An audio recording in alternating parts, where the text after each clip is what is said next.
गिबियावनो खुलुमबाय। दिनै जों बे समाव उदालगुरि जिल्ला बर' थुनलाइ आफादनि गाहाय मावख' बिहुराम बर' न'मायाव जोङो बर' थुनलाइ आफादनि जानानै मोनसे प्रेस मिट लादों आरो बे प्रेस मिटआव आंजों दंफायो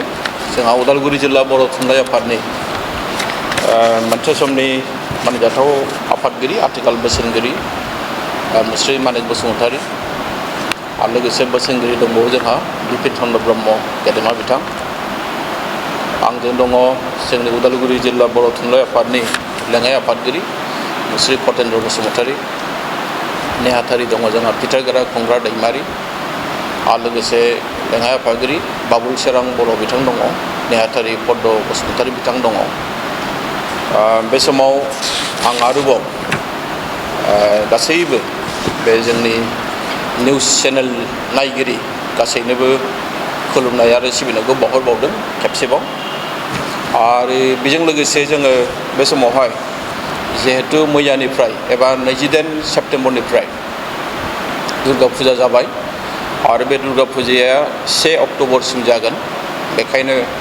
बे समावहाय गासैबो जोंनि रायजो राजा बिथांमोननिसिम दुर्गा फुजानिबो गाहाम हामलायनायखौ बावहरदों। जों बयबो मिथिगौ जे आथिखाल जोंहा बिटिसिनि जेनोखि 5थि जेनेरेल जेनोखि बिसायख'थि बियो जालांबाय थांनाय 22 सेप्तेम्बराव आरो बिनि रिजाल्टआ जोङो 22 सेप्तेम्बराव जों मोनदों। आरो बे रिजाल्ट मथे बिटिसिनि रायजो राजाफ्रा बै समनि बिटिसि गोरोबथा सागानगिरि आरो आथिखाल बिथाङा बिपिएफनि आफादगिरि मुस्रि हाग्रामा महिलारि सार बिथांनि दैदेननाय जेनोखि हान्जा बिपिएफ बेनो एबसुलुट मेजरिटि होनानै बिटिसिखौ सालायनांगौ बेबायदि मोनसे मेन्डेट होबाय। आरो बिनि थाखाय जों दिनै जोबोद मोनसे गोजोननाय फोरमायगोन जे बिटिसिनि जेनोखि जालांनाय बिसायख'थि आरो लोगोसे साननाय बे गासैबो जोबोद मोजाङैनो जालांदों। आरो जोंनि भारतआ मोनसे आबुं सुबुंदारारि हादर आरो बे भारतनि जों मोनसे बाहागो बर'फ्राबो बिटिसिआबो बिनि मोनसे बाहागो। जों बेखायनो गावखौ दिनै गोग्गानाय मोनदों जे जोंनि बे इसेबां गिदिर मोनसे बिसायख'थिया जोबोद मोजाङै जालांबाय। आरो बेजों लोगोसे बेवहाय थानाय जेनोखि अपोजिसन हिसाबै जों दासिमबो बिथांमोनखौ जोङो मोनाखैब्लाबो जाय समाव बेखौ खुंदोंमोन इउपिपिएल बिथांमोनहा गंस्नि मासि मोननानै देरहासार जादों आरो लोगोसे बिजेपिआ गंबा मासि मोननानै देरहासार जादों। दा बेनिखायनो जों दिनै बर' थुनलाइ आफादनिफ्राय जोंनि जेनोखि जानो गोनां गोदान सरकार एबा बिटिसिनि जेनोखि जानो गोनां गोदान गाहाय मावफुं सोद्रोमा हाग्रामा महिलारि सार जों बिथांनो बर' थुनलाइ आफादनि जानानै रोजा रोजा गाहाम हामलायनायखौ जों बावहरदों। आरो लोगोसे रायजो राजाखौबो जों साबायखर बावदों जे बे जालांनाय बिसायख'थियाव इसिबां मोजाङै फिसा फिसौ दावराव दावसि जादों बे बाथ्राया आलदा, नाथाय जोबोद मोजाङै जालांदों। बेनिखायनो जोङो रायजो राजाखौबो जों साबायखर बावदों। दा बेखायनो जोङो जायफोरनाखि सरकार बिथांमोना दागोन हाग्रामा महिलारि सारनि दैदेननायाव आरो जों मिथिनायाव बिथांमोना 5 अक्ट'बराव बिथांमोना समायखिरा लागोन। बेखायनो जोङो बर' थुनलाइ आफादनिफ्राय जों बिथांमोननो आरोबाव गाहाम हामलायनायखौ बावहरबावदों। बेजों लोगोसे आगोलनि बिटिसि बा बिटिआरनि गाहाय मावफुं सोद्रोमा प्रमद बर' सार बिथाङाबो देरहाबोदों आरो लोगोसे बिजेपिआबो देरहाबोदों। दा बिथांमोननोबो जोङो साबायखरखौ जासिदों। रायजो राजानि मेन्डेट बिथांमोना गनायनानै लादों, बेखौ जोङो बर' थुनलाइ आफादनिफ्राय बे समाव बरायदों। दा जों बयबो मिथिगौ जे बर' थुनलाइ आफादा बर' हारिनि मोनसे माहारियारि आफाद आरो जोङो सम सम बुंबाय थादों जे बर' थुनलाइ आफादा बर' हारिनि थाखाय 1952 मायथाइनिफ्राय दाजानायनि उननिफ्रायनो बेयो हारिनि राव थुनलाइ, हारिनि सिनायथि, हारिनि थामोनथा, हारिनि गासै खैफोद आफोदावनो खामानि मावबोदों। दा जों बे समावबो जोङो हाग्रामा महिलारि सार बिथाङा जेब्लानाखि समायखिरा लागोन जों लुबैदों जे बर' थुनलाइ आफादनि जिहेतु गोबां जोंहा मावनो लानाय माखासे हाबाफारि दङ बे हाबाफारिफोरखौ जों बिथांजों सावरायनानै बोरैहाय हायो जोङो आवगायनो थाखाय जोङो थिरां खालामगोन आरो बेखायनो जेब्लानाखि बिथाङा 5 अक्ट'बराव समय लागोन बेनि उनावनो जोङो बिथांखौ लोगो हमनानै जोंनि माखासे जेनोखि लाजानाय बिथांखिफोर दङ आरो लोगोसे जोंनि माखासे राव थुनलाइ जोंनि बिजों जोंनि फरायसालि बेफोरनि माखासे जेंनाफोर दङ बेखौ जोङो बिथांजों सावरायनानै उननि फैबाय थानाय समाव माबोरैहाय बेखौ जों फोजोबनो हायो बिनि थाखायबो जोङो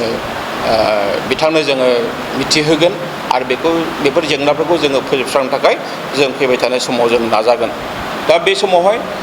जोङो बर' थुनलाइ आफादनिफ्राय जों नैबेखिनि बाथ्राखौनो बुंगोन जे जेनोखि हाग्रामा महिलारि सारा दिनै बिटिसिनि गोदान जिहेतु गाहाय मावफुं सोद्रोमा जानो थांगासिनो दङ आरो बिथाङा 5 अक्ट'बराव बिनि समायखौ लागोन बेखायनो जोङो बर' थुनलाइ आफादनिफ्राय जोङो मिरुनि आरो गासैबो जोंनि जेसेबां जिल्ला आफाद दङ जोंहा जेसेबां रायजो आफादफोर दङ बिथांमोननि जानानै जोङो बिथांनो गाहाम हामलायनायखौ बावहरदों आरो जायफोरनाखि गोदानै EM जागोन बा जायफोरनाखि MCL हिसाबै सायख'जाबाय बिथांमोननोबो जोङो जोंनि गाहाम हामलायनायखौ बावहरदों आरो जोङो हारिनि जेनोखि राव थुनलाइ हारिनि जेनोखि थामोनथा हारिनि सिनायथि गासैबो बिथिङाव जोङो जोङो खामानि मावनो हागोन बेखौ जों मिजिंथिदों जोंनि गेजेराव थानाय जेनोखि थांनाय बिसायख'थियाव जि मोनसे एसे एनै गोरोन्थि सानलायनाय बायदिसिना साननायफ्रा फैदोंमोन बेखौ जों बयबो बावगारनांगोन मानोना सुबुंदारारि जि मोनसे खान्थि बे खान्थियाव बिसायख'थिया फैगोन आरो थांगोन नाथाय बेखौ जोङो गोसोआव लाबाय थाबा जानाय नङा जोङो बेखायनो जोंनि गासैबो बर'नि गेजेराव थानाय जोङो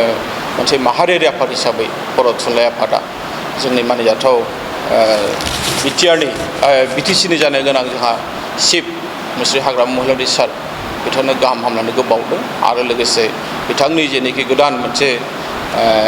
EM जायफोर जागोन बिथांमोननोबो जों गाहाम हामलायनायखौ बावदों जेसेबांनाखि MCLA बिथांमोना बिसायख' जानानै फैदों बिथांमोननोबो जों गाहाम हामलायनायखौ बावदों आरो बेनि गेजेरजोंनो जोङो मिजिंथिदों जोङो बिटिसिनि सिङाव जि मोनसे गोजोन थासारि फैबाय जोंनि हारिनि थाखाय जि माखासे मावनो गोनां दङ बेखौ जोङो मावनो हागोन आरो गोजोन थासारि जेराव फैबाय बेवहाय जोङो जौगानायखौ जों मोनगोन आरो जोंनि गेजेराव जोङो जिहेतु बिटिसि होननानै बुंब्ला गुबुन गुबुन हारि माहारिया बेवहाय दङ बिथांमोनखौ लानानै जोङो जयै खौसेयै आवगायनो हागोन बेखिनिखौ बर' थुनलाइ आफादा मिजिंथिदों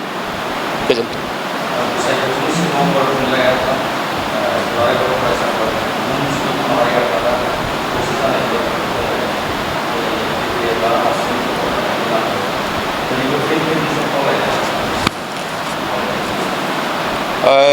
जोंहा बे समाव मोनसे